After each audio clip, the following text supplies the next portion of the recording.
अजीब और अचंभी रीति के साथ तेरे लोगों की ज़िंदगियों में कार्य करें। आज जितने लोग खुदावंद रोज़ की रोटी को सुने तेरे पवित्र नाम में खुदावंद तेरी बरकत को पाते हुए पवित्र आत्मा से भरपूर होते हुए खुदावंद वो आगे बढ़ें। तेरे वचनों की गहराई इनकी ज़िंदगी में अजीब और अचंभी रीति के साथ बड़े कार्य करे खुदावंद। बाइबल कहती है कि कोई भी इस बात पर घमंड करे कि वो यहोवा को जानता और समझता है। खुदावंद तेरे वचनों का ज्ञान आज ने तेरी समझ दे खुदावंद। इस वचन को सुनते तेरे लोग चंगे हों खुदावंद। इस वचन को सुनते तेरे लोग आज़ाद हों, तेरे लोग डिलीवर हों खुदावंद। तेरा पाक उनकी ज़िंदगी में बड़े कार्य करे। प्रभु यीशु मसीह के सामर्थी नाम में हम मांगते हैं, आमीन आमीन, hallelujah. God bless you all. स्वागत है रोज़ की रोटी प्रोग्राम में। अमेरिका टूर के बाद ये पहला प्रोग्राम है रोज़ की रोटी का। तो वो टूर खुदावंद के नाम में ब्लेस था और आज तक की सबसे सुंदर जो वेन्यूज़ थे, सुंदर मीटिंग्स थी, उनमें से एक सबसे बढ़िया टूरों में से एक खुदावंद ने साथ दिया और प्रेयर्स का उत्तर दिया। सबसे ज़्यादा जो मैंने मिस किया वो रोज़ की रोटी प्रोग्राम था बाहर फॉरेन में, क्योंकि जो टीचिंग, जो वर्ड मैं आपको दे रहा हूँ वो मैं भी मिस कर रहा था कि मैं आपको वो जल्दी जाऊँ और जो रोज़ की रोटी प्रोग्राम मैं आपके साथ करूँ। मेरा बिलीव है खुदावंद ने ये प्रोग्राम परमेश्वर ने शुरू करवाया। मेरा बिलीव है ये कि ये अब आपके लिए ब्लेसिंग का कारण होगा। जब भी हम परमेश्वर के वचन को पढ़ेंगे, जब भी हम खुदावंद के वचनों में से मनन के साथ खुदावंद की ओर ध्यान लगाएंगे, बाइबल कहती है परमेश्वर अपना आप पर जाहिर करेगा। परमेश्वर के वचन को पढ़ना यानी परमेश्वर को पढ़ना और दूसरा अपने आप को भी पढ़ना। आप जैसे जैसे परमेश्वर के वचन को पढ़ते हैं, आप अपने आप को पढ़ते हैं, आप परमेश्वर को भी पढ़ते हैं, आप उसके बारे में भी समझते हैं और परमेश्वर आपकी लाइफ से क्या चाहता है उसके बारे में भी आपको मालूम होता है। अब बहुत सारे ऐसे क्वेश्चंस, बहुत सारे ऐसे सवाल हैं आपकी लाइफ के जिनका आपको आंसर नहीं मालूम, उत्तर नहीं पता। और बाइबल कहती है कि जब हम परमेश्वर के वचन को जेन्युइनली, डेडिकेटेडली होके एक खुदावंद के वचन को जेन्युइनली लव के साथ, और जिस तरह बाइबल कहती है कि जो हिरनी है वो नदी के जल के लिए हाँफती है, अगर आप इस तरह से वचन के लिए प्यासे होंगे तो मैं आपको सच कह रहा हूँ, यीशु मसीह ने कहा अगर तू प्यासा है तो मेरे पास आ, मैं तुझे तेरी प्यास को भी बुझाऊंगा, तुझे जीवन जल का सोता भी बनाऊंगा। अगर वचन समझने की प्यास आपके अंदर है तो परमेश्वर उसे पूरा करता है। और मेरा ये विश्वास है कि आपकी वचन सीखने की जो प्यास थी उसके कारण ये प्रोग्राम जो है वो शुरू हुआ है और ये आपके लिए बरकत का कारण है। आज एक परमेश्वर के एक गुण के बारे में, एक नेचर के बारे में, वो कैसा है, आज मैं इस चीज़ के ऊपर आपसे बात करूँगा। ये वो समय है, बाइबल कहती है कि जब निर्गमन आप जब एक बाब को पढ़ते हैं, इसमें इज़राइलियों की जो उत्पीड़ना है, जब बाइबल कहती है यूसुफ जो था, जो अपने सारे घराने को अपने बाप समेत मिस्र में लेके आया था, क्योंकि उस अन्न नहीं था तो यूसुफ ने सबको बुला लिया कि आ जाओ, और बाइबल कहती है एक अच्छे देश में उन्हें बसाया। वो देश जहाँ तक बाइबल का ज्ञान मुझे है तो बेस्ट था उस समय, क्योंकि अकाल के समय भी वहाँ उससे अच्छा देश कहीं नहीं था। और बाइबल कहती है कि मिस्री लोग चरवाहों से घृणा करते थे, तो भी परमेश्वर ने बेस्ट उनको दिया उन्हीं लोगों के ज़रिए से जो उनको नफ़रत की निगाह से देखते थे। क्योंकि परमेश्वर का वचन कहता है कि यदि तू मेरी आज्ञाओं को अपने हृदय रूपी पट्टियों पर लिखे और कृपा और सच्चाई तुझसे अलग ना हो, तो मैं तुझे परमेश्वर और मनुष्य दोनों का अनुग्रह दूंगा। यूसुफ का अनुग्रह तो हुआ, परमेश्वर का अनुग्रह हुआ, राजा का अनुग्रह हुआ, इंसानों का और परमेश्वर दोनों का अनुग्रह उन्हें मिला और वो बेस्ट देश में बस गए। जब वो बेस्ट देश में बस गए तो बाइबल कहती है वो फलने लगे और फूलने लगे। यूसुफ के पिता याकूब की मृत्यु के बाद उसके भाई ये सोचने लगे कि अब यूसुफ अपनी किए हुए जो हमने उसके साथ किया था, गड्ढे में फेंका था, अब बदला लेगा। लेकिन वचन कहता है यूसुफ ने उन्हें समझाया और बुझाया और शांति दी कि मैं ऐसा नहीं हूँ।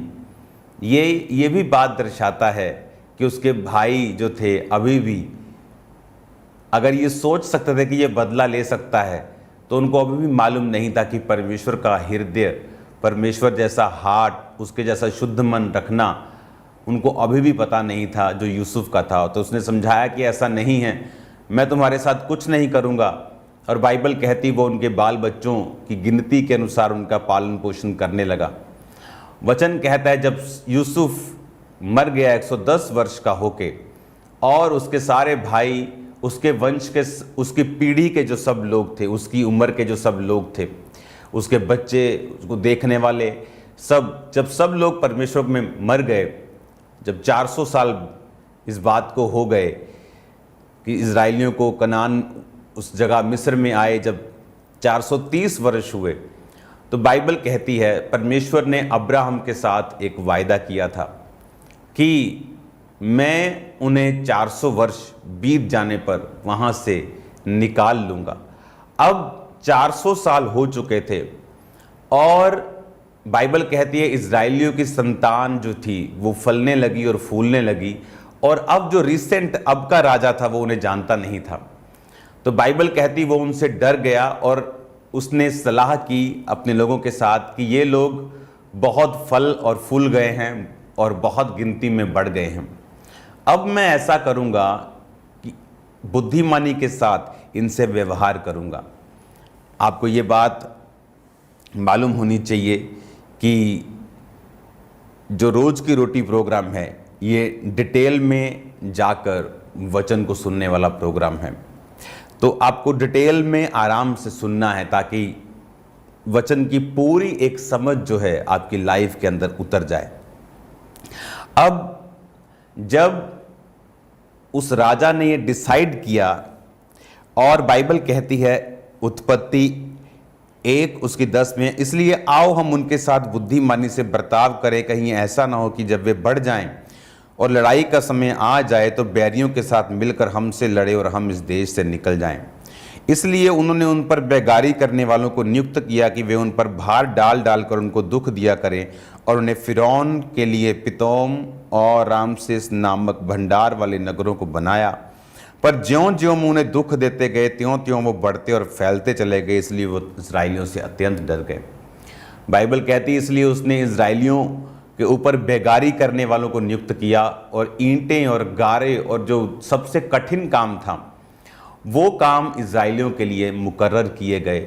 और बाइबल कहती वो उन्हें दुख देने लगे, और उसके बाद जब फिर भी बढ़ने और फूलने लगे तो राजा ने एक फरमान, एक खतरनाक फरमान निकाला कि अब के बाद उनकी दाइयों को आज्ञा दी कि जब तुम इनको प्रसव के पत्थरों पर बैठा देखो तो अगर तो बेटा हो तो मार देना, बेटी हो तो जीवित रख लेना।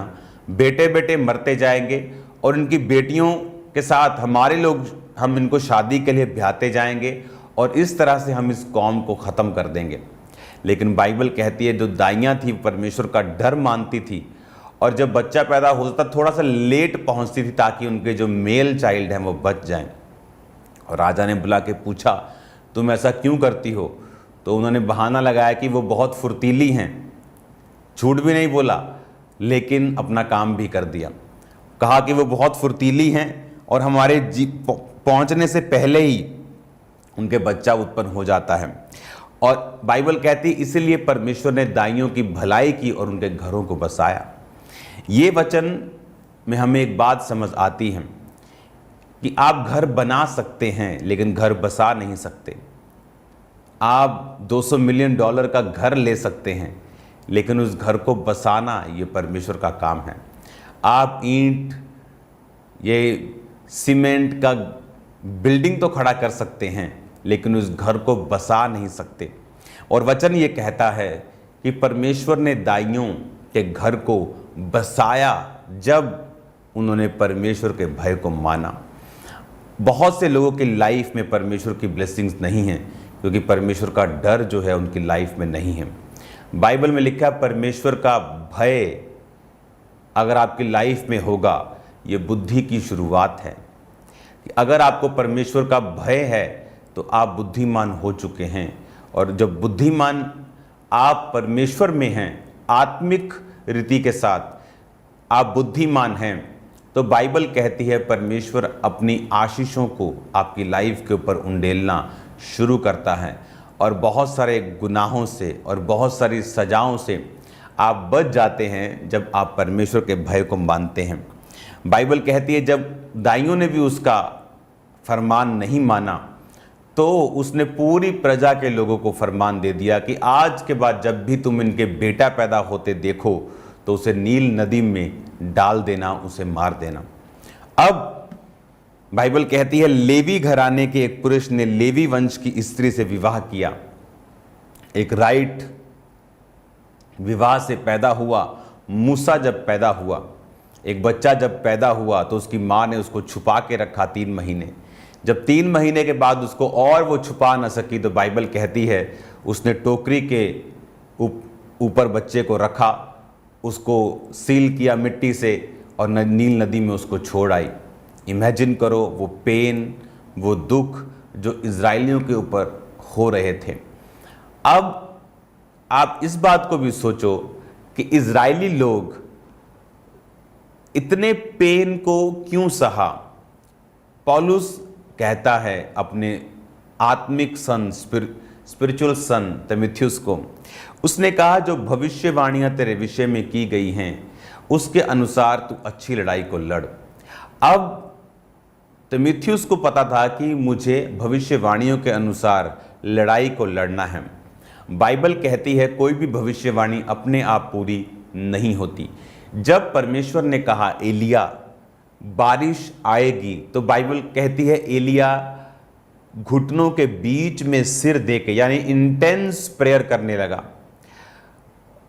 पूरी जैसे कलीसिया बाइबल कहती है पतरस के पकड़वाने के समय लॉ लगाकर, यानी पूरी तरह से एक मन होके इंटेंस प्रेयर्स, बहुत जबरदस्त रीति के साथ, एकाग्रता के साथ प्रेयर करने लगे और परमेश्वर ने अपने दूतों को भेजा। अगर परमेश्वर ने एलिया को कहा कि बारिश होने वाली, और एलिया ने राजा अहाब को कहा कि इतनी बारिश होगी, ऐसा ना हो कि तुझे रुकना पड़े, भाग जाए यहाँ से, और बाइबल कहती है जल्दी ही आसमान काली घटाओं से भर गया और वो सालों का सूखा खत्म होने लगा और बारिश पड़ने लगी। अब अगर परमेश्वर ने कहा था बारिश पड़ेगी, तो एलिया को प्रार्थना करने की जरूरत नहीं थी। एलिया को ये प्रेयर करने की जरूरत नहीं थी कि बारिश आए, क्योंकि परमेश्वर ने कह दिया था। लेकिन यही लिंक है जो लोगों की लाइफ में आज मिस है। जब आप निर्गमन की पुस्तक उसकी 7 आयत में देखेंगे, फिर यहोवा ने कहा मैंने अपनी प्रजा के लोग जो मिस्र में हैं उनके दुख को निश्चय देखा है, और उनकी जो चिल्लाहट परिश्रम कराने वालों के कारण होती है उसको भी मैंने सुना है, और उनकी पीड़ा पर मैंने चित्त लगाया है। अब परमेश्वर ने क्या कहा? परमेश्वर ने कहा कि अब मैंने उनकी चिल्लाहट को जो परिश्रम कराने वालों के कारण होती है। इमेजिन करो, इजरायली कौम परमेश्वर को इतना भूल चुकी थी कि उन्हें ये प्रोफेटिकली मालूम था कि अब्राहम को परमेश्वर ने कहा था कि 400 वर्ष के बाद मैं उन्हें कनान देश में ले जाऊंगा। उन्हें यह मालूम था कि वो जहां गोशेन में रह रहे हैं कि उन्हें उनकी फाइनल डेस्टिनेशन नहीं है, ये परमेश्वर का मास्टर प्लान नहीं है। जिस तरह आप अमेरिका जा रहे हैं तो आप कई बार आपकी फ़्लाइट लंदन होके जाती है, यूके होके जाती है, तो वो आपका फाइनल डेस्टिनेशन नहीं है। आप वहाँ उतरे हैं 2-3 घंटे के लिए, उसके बाद आप आगे जाएंगे। लेकिन अगर आप अपनी फ्लाइट को लेना ना चाहें, जिस तरह से इजरायली उस जगह इतने कंफर्टेबल हो गए, वो उस नौकरी उन राजा की कर